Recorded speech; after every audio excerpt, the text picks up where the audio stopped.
세종은 인재가 길에 버려져 있는 것은 나라의 수치라는 말씀을 자주 하셨습니다. 그래서 그 인재가 노비 출신이든 아니면 과거의 잘못이든 충분히 나라의 사명, 생생지락을 위해서 기여할 수 있는 인재라고 한다면 그분의 출생이라든지 그분의 과거의 잘못이라든지 이런 것들을 초월해서 적재적소에 기용을 해서 결국 나라의 사명을, 약속을 만들어 나가는 일에 집중할 수 있었다고 볼 수 있겠습니다.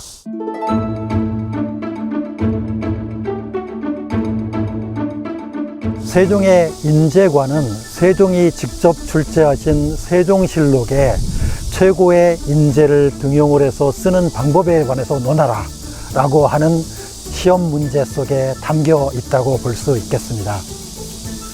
세종의 인재관을 딱 한마디로 얘기한다면 세종의 사명에 해당이 되었었던 생생지락, 백성이 농사라는 생업에 종사를 하면서 삶의 생업의 즐거움을 느끼는 나라, 이것이 바로 생생지락이었었는데 이 생생지락이라고 하는 사명에 가장 잘 기여할 수 있는 인재를 조선의 핵심 인재라고 규정을 하고 있었습니다.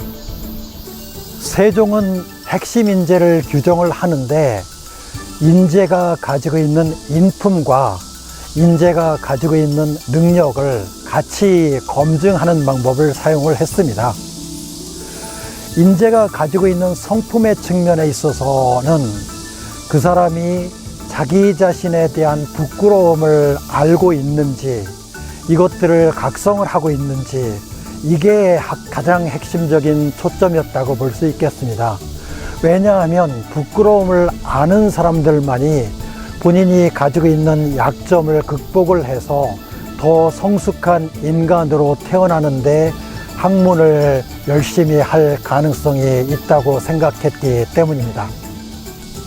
세종은 인재를 사용을 할 때 그 사람이 가지고 있는 타고난 역량이라고 하는 측면도 보았지만 교화라고 하는 말씀을 많이 하셨습니다.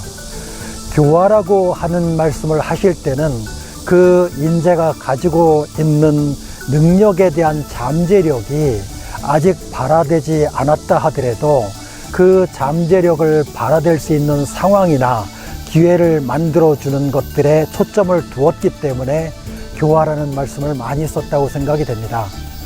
설사 능력을 발휘하는 과정에서 어떤 실수를 저지르는 한이 있다 하더라도 그 실수를 극복을 해가면서 자기 능력을 더 발휘할 수 있는 노력을 발휘할 경우에는 계속 인재로 등용을 했다고 볼 수 있겠습니다.